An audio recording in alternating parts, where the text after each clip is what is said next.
That down. Let's move on to this, shall we? You know, I don't know if you've heard, but there's a new Superman movie coming. 1 week from today, Rob. 1 week from today is when the first public screenings, those Amazon screenings across the country on the 8th are happening. Tens, if not hundreds of thousands of film fans are going to get a chance to go out and see it. I'm super excited about it. But what still remains is some big question marks about what's it going to be like. You know, what's the tone going to be? Some people a little bit nervous that maybe they'll pull a Thor Love and Thunder, go a little too silly. I'm not worried about that personally because James Gunn has always shown a great propensity for making sure he strikes the balance properly, but it is a danger, all that kind of stuff. Are they going to go too comedic? Well, in a new interview, Lois Lane herself, Rachel Brosnahan, was asked about the film and the tone and why it means so much to her. And she said something kind of interesting. Now, normally, star of movie says good things about their movie. News at 11, right?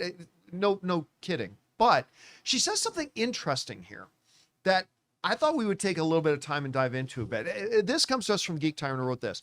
Without revealing specific plot points, she positioned that the film's optimistic message as a powerful and necessary contribution to the comic book movie landscape, suggesting its core philosophy is what makes it, quote unquote, the Superman we need right now. Brosnahan explained, it feels hopeful rather than explicitly comedic to me. One of the things I love about so many of James's movies is that they're all a real shot in the arm of hope. They remind you that the reason people love comic books is because they teach us that superheroes aren't the only superheroes. I want to go back to the part there that really stood out to me. Where she says, the movie feels hopeful rather than explicitly comedic. And when she said that, I immediately stopped and reran through all the footage that we've had and all the trailers that we've had of the Superman movie so far. And you know what?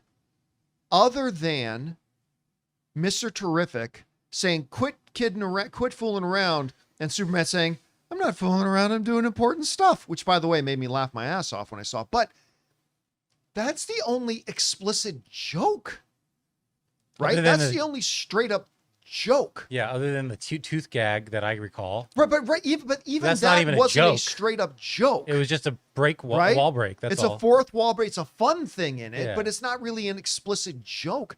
The rest of it really just is hopeful and optimistic and bright. And now look, again, this is the star of a movie saying something profoundly good about her own movie. Water wet. I do get it. But there's something that struck me as true, Rob, when I read that statement and I went back over it.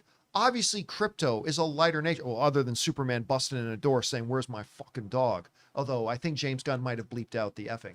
But even the dog itself just feels like something that's light rather than sort of thing. Guys, we want to take a second to thank a sponsor of this video, Stitch Fix. Let's be honest, shopping is not my thing. I've wasted way too much of my time either in stores or scrolling for clothes, only to end up with stuff that doesn't fit or just, doesn't work. See, that's why I use Stitch Fix. You take a quick style quiz, your size, your vibe, your budget, and boom, you're paired with a real human stylist who curates pieces just for you. They send you a fix box with clothes actually fit for your life. Stuff you'll wear to work, on weekends, or wherever. It saves me time, helps me look great, and I never have to step foot in a store. You try everything on at home, keep what works, and send back the rest. Free shipping and returns, no subscription required. Oh, and your first fix?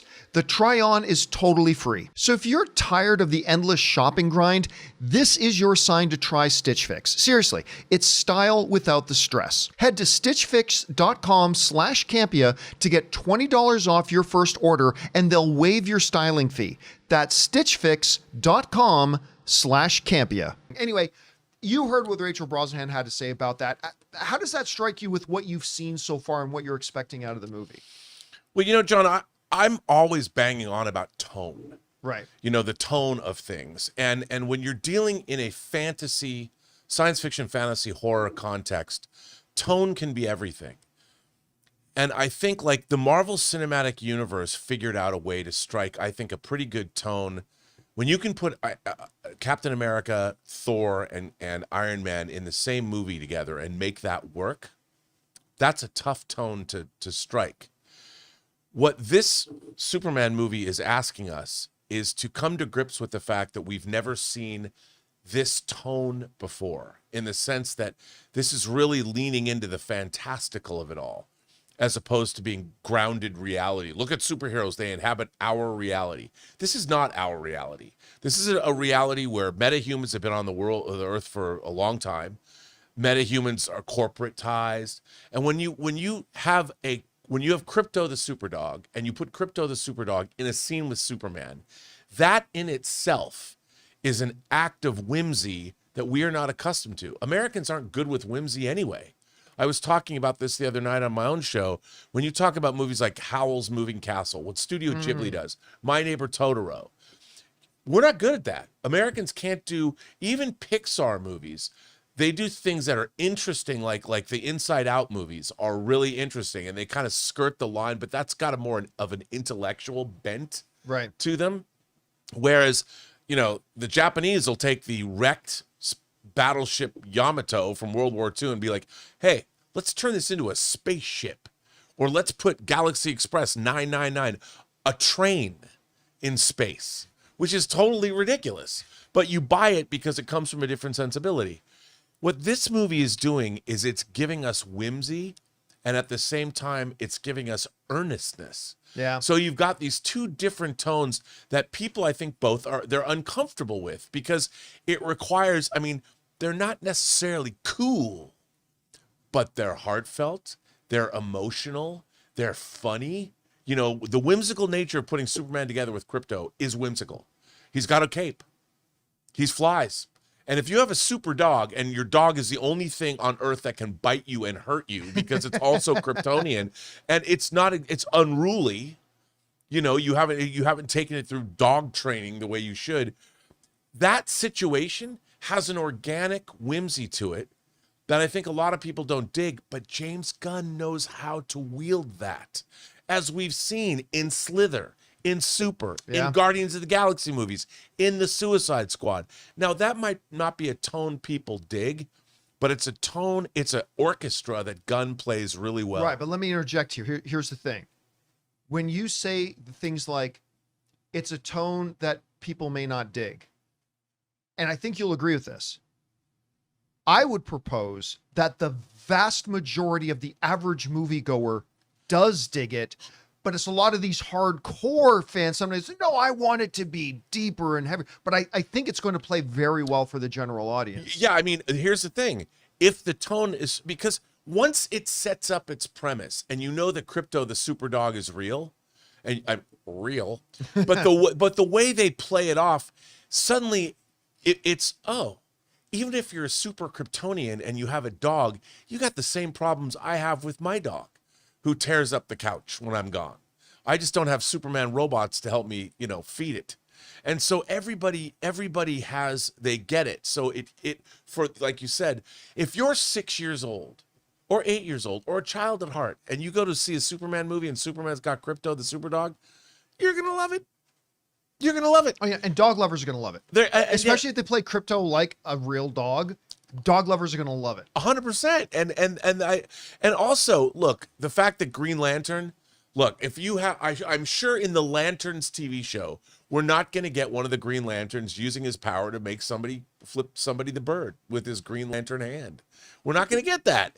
And because the tone is different. But Guy Gardner, what's a different that's person? what he would do if Guy Gardner would do that. He would do that. And it's like, I think that when people settle down, that'll never happen. And they put their, never happen. They sit down and they watch this movie. They will allow it if you choose to accept the spell it's casting.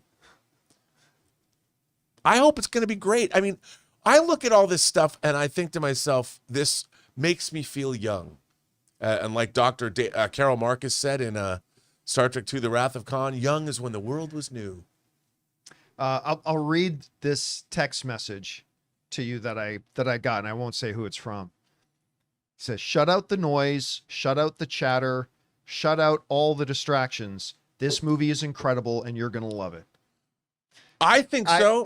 I'm hoping now. Again, that's just one person's opinion. Doesn't mean I'm going to feel the same way. Doesn't mean anybody else can feel the same way. But I am getting very excited. And I mean, that's Me coming. too. That was coming from Bob Iger. Oh, sorry. I wasn't That's from Bob Iger. Yeah. Like, Yeah. Sorry, I wasn't totally supposed to has say that nothing part. invested in this.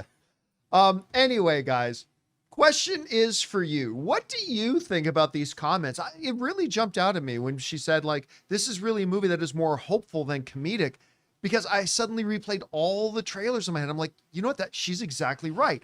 At least from what we've seen in the trailers.